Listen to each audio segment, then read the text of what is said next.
It's funny how everyone fears sharks, yet the ocean's real nightmares are tiny parasites.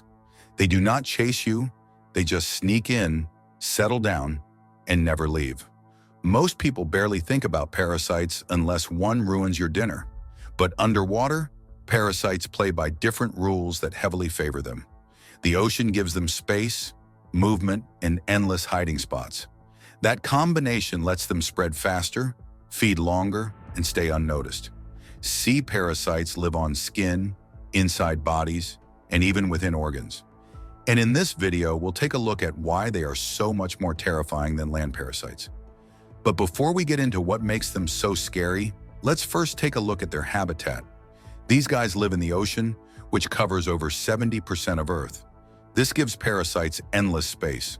Warm, shallow waters help parasites grow faster and reproduce more often, while cold, deep waters slow predators while parasites patiently wait for passing hosts. Sea parasites live from shoreline tide pools down to 13,000 feet deep. Many attach to fish gills, skin, eyes, or directly inside muscle tissue. Unlike land parasites, seawater helps parasites travel freely without effort. Currents move eggs and larvae across continents without needing animals. This means parasites spread faster, wider, and more unpredictably than land parasites. So basically, the ocean works like a massive delivery system for parasites, not just the kind of delivery you want. Now that you know why these guys spread so far and wide, let's talk about their horrifying feeding habits. Many sea parasites eat blood, flesh, mucus, or internal organs. Yes, organs. Some even slowly replace body parts while the host stays alive and swimming. The tongue-eating louse is a good example of the ocean's greatest nightmares. This parasite, which is found in tropical oceans, will eat the tongue of a fish, then physically becomes the new tongue. Other parasites burrow into eyes, causing blindness, while the hosts continue living. Some tapeworms even grow several feet long inside sharks and marine mammals.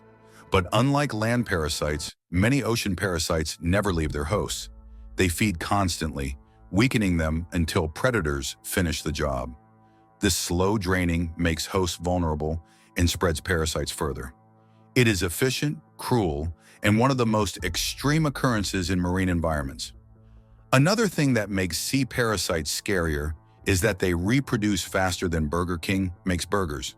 Most release thousands of eggs directly into open water at once. Those eggs float freely, drifting until something unlucky swims nearby. But unlike land parasites, nothing needs to touch anything intentionally. Water does all the hard work while parasites wait patiently. Many sea parasites also use multiple life stages to boost survival. Some stages reproduce sexually, others reproduce asexually, because why not? That means one parasite can quickly turn into hundreds or thousands, and this can happen within weeks, sometimes even days.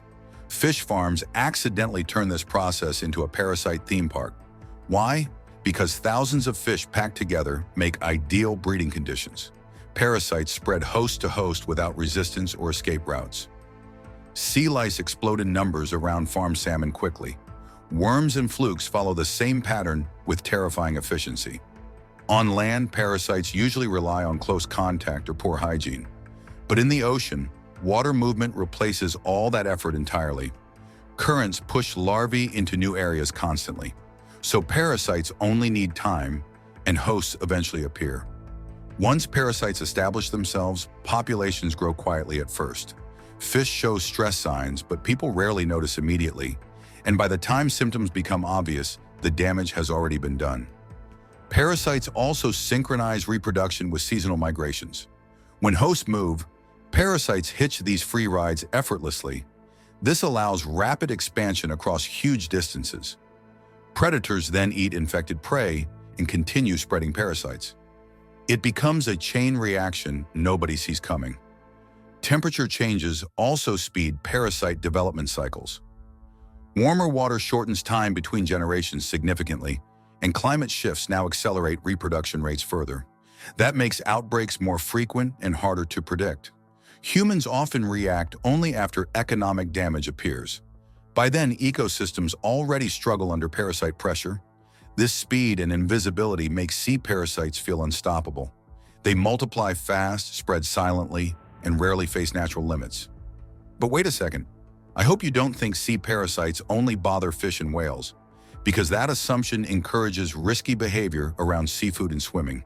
Humans enter parasite life cycles more often than expected. Yes, because raw or undercooked seafood provides direct entry points. Anisakis worms live inside many common fish species. When eaten alive, they burrow into human stomach walls.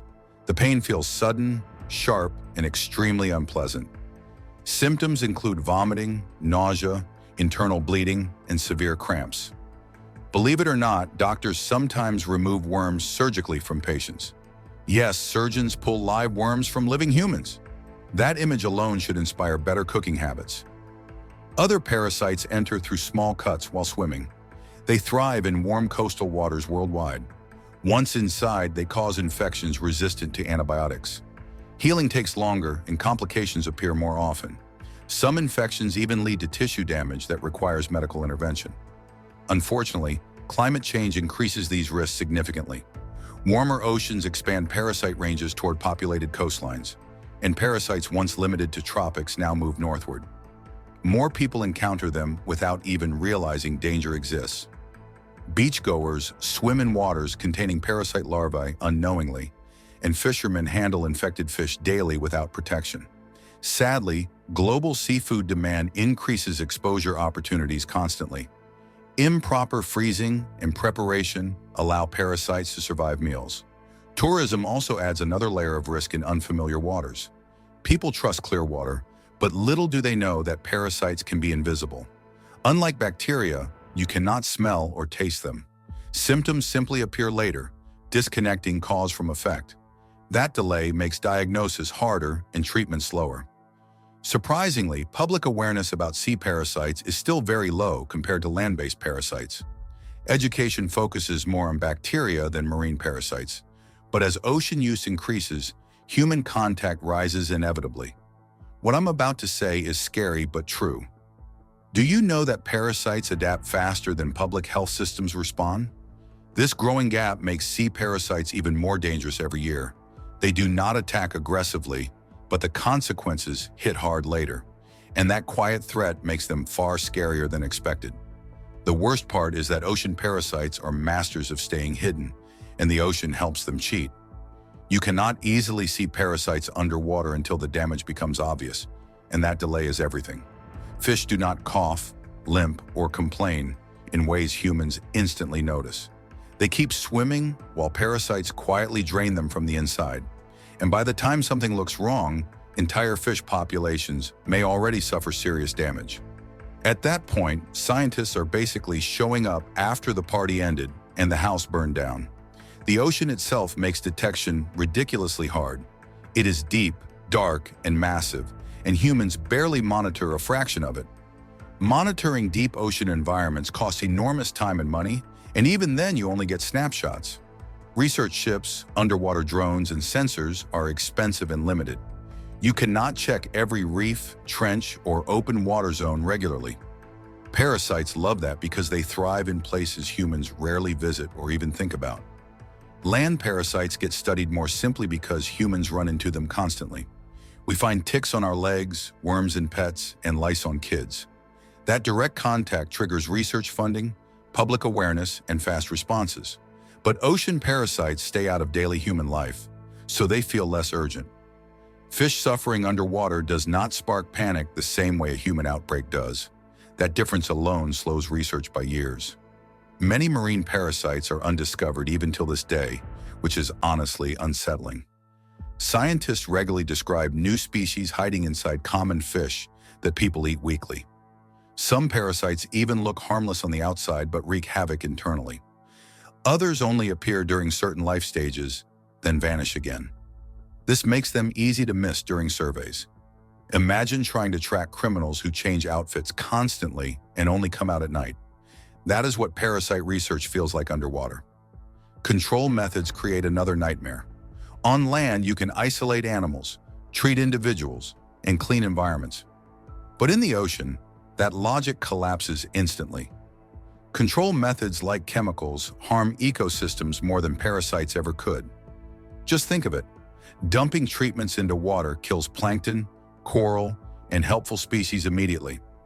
That collateral damage scares scientists away from aggressive action, so interventions remain limited and extremely cautious. Fish farms allow some control, but even those solutions backfire. Why? Because parasites evolve resistance quickly, then escape into open water stronger than before. It is like training the enemy by accident.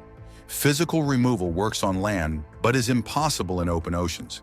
You cannot catch every infected fish in a moving ecosystem. That leaves parasites free to thrive with almost zero resistance. Nature basically lets them run wild below the surface. Predators rarely target parasites specifically, and environmental changes often help parasites more than hosts. As I mentioned before, warmer water speeds up reproduction and expands ranges. Meanwhile, pollution weakens fish immune systems, making infections easier. In fact, every modern problem seems to tilt the table in the parasite's favor. Simply put, sea parasites feel more terrifying because they operate silently in a place humans barely understand. They exploit size, depth, darkness, and movement perfectly. You cannot see them, hear them, or predict them easily. They reshape ecosystems without headlines or viral videos. Entire reefs can actually collapse quietly while people scroll past shark clips online. Yet these parasites kill millions of animals every single year. Fish stocks decline, food webs break, and ecosystems shift permanently. Most of this happens without a clear villain you can point at. Land parasites feel personal because you can fight them. You can take medicine, remove them, and clean spaces. But ocean parasites feel unstoppable because humans cannot step in easily. You cannot drain the ocean, quarantine regions, or shut down currents. Parasites move freely across borders and ignore human rules completely. They spread through migration, tides, and storms. Outbreaks do not stay local. They ripple outward, touching places that did nothing wrong. That imbalance makes sea parasites deeply unsettling. They remind humans that control is often an illusion. We dominate land with roads, buildings, and technology. But underwater, that confidence disappears fast. Parasites succeed using patience and simple biology, not intelligence or strategy. They do not rush, they just wait. The fear of ocean parasites also comes from distance. Most people never see them directly. That leaves imagination to fill the gaps, and imagination always goes darker. Stories about parasites replacing organs or controlling hosts feel unreal, yet they are true. When reality starts sounding like science fiction, discomfort follows naturally. Ocean parasites expose limits in science, technology, and human awareness. Every new discovery highlights how much remains unknown, and that unknown space feels threatening. Humans fear what they cannot observe, predict, or manage. And sea parasites live entirely in that space. So next time you fear sharks, remember the real ocean villains, because the smallest creatures often cause the biggest nightmares underwater.